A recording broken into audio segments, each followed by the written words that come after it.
Most shocking thing about this article is not that the mass media is finally admitting that what the impetus behind their biggest virtue signaling push of the past couple of decades was all predicated on a lie.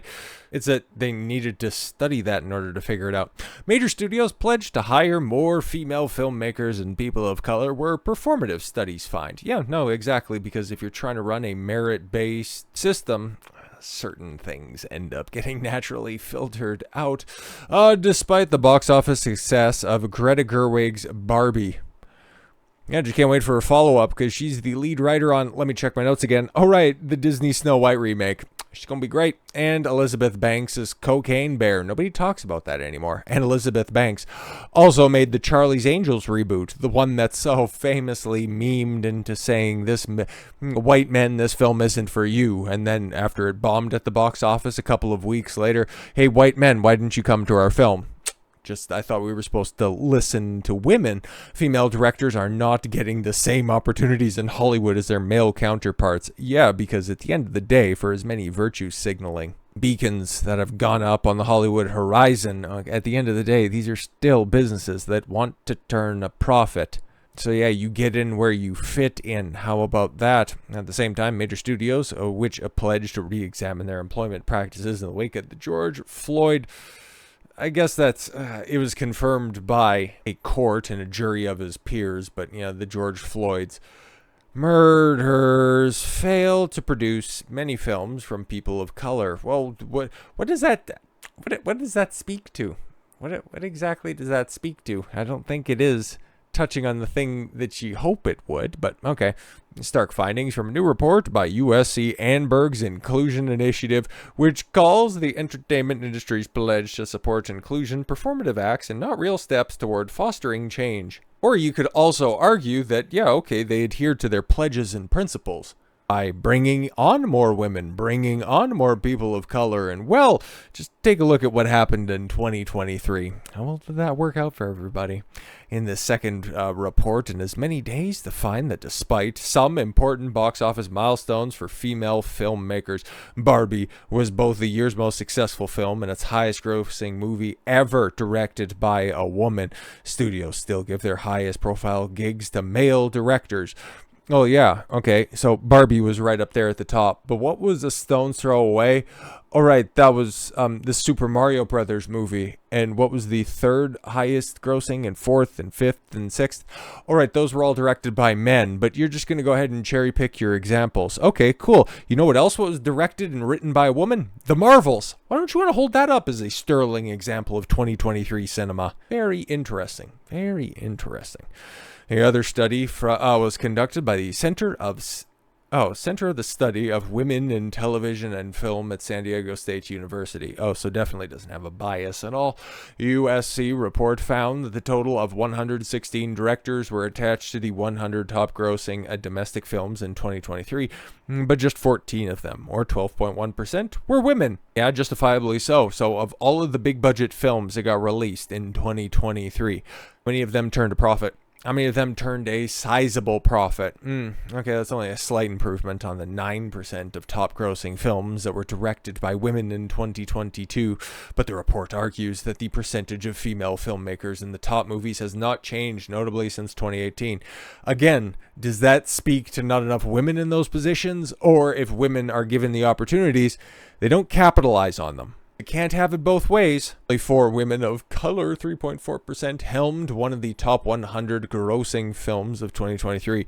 3 of those women were Asian: Adelaide Lim, Joyride, Clean Song, Past Lives, and Fawn Vera Sunthorn, Wish. What? The other woman of the color had to top... I can barely even spit this out.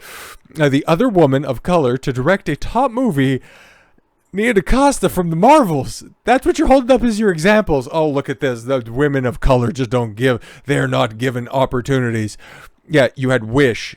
Do we even need to go into the financials of Wish, given the fact that it was Disney Studios' biggest animated flop potentially ever? We have yet to see the tax returns. Or the Marvels, full stop, the biggest flop of 2023. But guys, women and women of color specifically don't get enough chances. But I want to check on this Joyride in past lives just to see if they went 2 for 4 or 4 for 4. Oh, Joyride was a comedy. Follows 4 Asian American friends as they bond and discover the truth of what it means to know and love who you are. And they will travel through China. Boy, that sounds terrible. You know how much it made worldwide? $15.7 million. It made just about $13 million of that domestically. Fantastic stuff. So yeah, it was released by Lionsgate on July 7th, so in the afterglow of Indiana Jones, obviously, okay? And there's no budget attached to this, so even if it was like a $5 million production, but it was Lionsgate after all, so you know that it's probably got to have some money behind it. So did it make money? Not a lot, but hopefully they didn't spend all that much. But I want to check on this past lives, because I'd imagine it was probably just another real success. So for me, I would consider that 3 for 4 right now. But let's see if they can go ahead and redeem this, because nobody remembers the outs if you end up hitting a home run at the end of the day. So June 2nd, okay, past lives, ending up running away with it with just about making $20 million. Fantastic stuff. Oh, an A24 film. Okay. An introspective look about, an Asian woman. Wow, imagine that. I wonder why, these female directors aren't getting more work because they can only write about themselves. Big shock on that one. Universal Pictures hired 4 female directors, a high among distributors. That was followed by Lionsgate and Disney, which hired 3 female filmmakers and 2 female filmmakers, respectively. Across the last 17 years, a total of 27 women have been hired by Universal to direct major theatrical releases. You're not being specific about any of these, okay? So yeah, Warner Brothers. The only one that I can remember is Patty Jenkins, and well, she had a real hit on her hands with the original Wonder Woman. You want to talk about Wonder Woman 1984? No, I didn't think so. Studies author also found that 26 directors, 22.4% of the top 100 grossing movies of 2023 were from underrepresented racial and ethnic groups. 14 were Asian, 8 were black, 2 were Hispanic, and 2 other filmmakers are multiracial. Number of underrepresented directors was essentially stagnant from 2022 when it stood at 20.7%.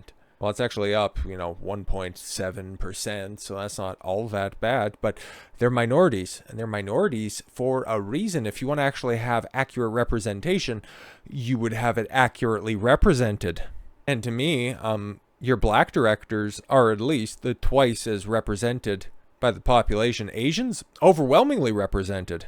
If anything, you're really giving the short stick to the Hispanic directors, okay?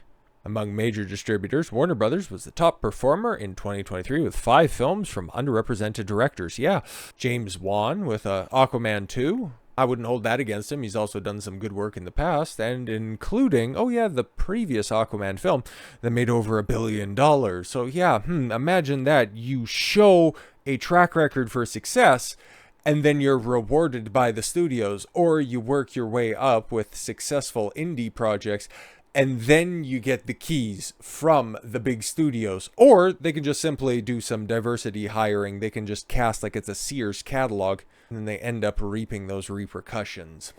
Interesting. Studies author notes that there are some drawbacks for measuring hiring in terms of box office receipts. Yeah, of course, gotta show results. That's not very progressive. Some films released towards the end of 2023 don't have enough time to gross enough money to be included on the list, for instance, and doesn't capture women or people of color working as directors across lower earning films. Yeah, we just look at the top. This is just typical intersectional bullshit, okay? Because when it comes to these people, we need representation of CEOs at boardrooms. Never care about representation in oil field workers, in garbage truck operators, stonemasons. No, you don't care about that stuff. You just care about the easy paycheck at the end of the day, and that's all this is. Just a bunch of kvetching about, hey, Barbie was successful. Oh, Cocaine Bear was a thing.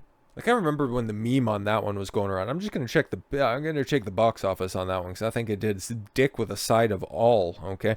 But everybody was talking about it. It was a big meme. Oh my God, there's going to be a big Cocaine Bear. Yeah, $90 million. And what was the budget on that boy? Yeah, $30 to $50 million according to Variety. Is that how much it cost? That was the production budget. And yeah, like I said, we've seen the advertisements for that everywhere. So $90 million return on like a 50, 60, $70 million budget. There's a reason why Elizabeth Banks doesn't have all that much on her resume going into the future, because she was given opportunities after being a very successful, comedy actress. I'll go ahead and give her props on that one. She was very good.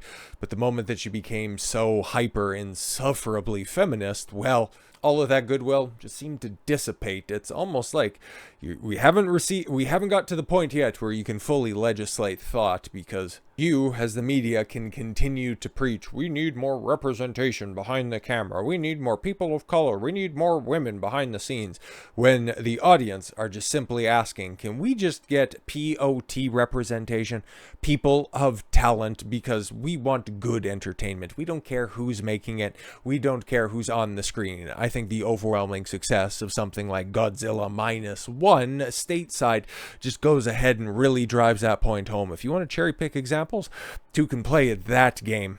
It was all Japanese all the time, getting close to the $100 million threshold on about a $12-13 million budget. Guys, Barbie made a lot of money, but yeah, Greta Gerwig, what's that Snow White thing gonna do? Okay, but if they were gonna go ahead and cite in 2023 as really successful female directors using Wish and the Marvels unironically, well, I'd imagine Greta's gonna pop up in the 2025 list as well, because Snow White, even though we all know that that's gonna be a catastrophe at the box office, I'm sure it'll get name checked there.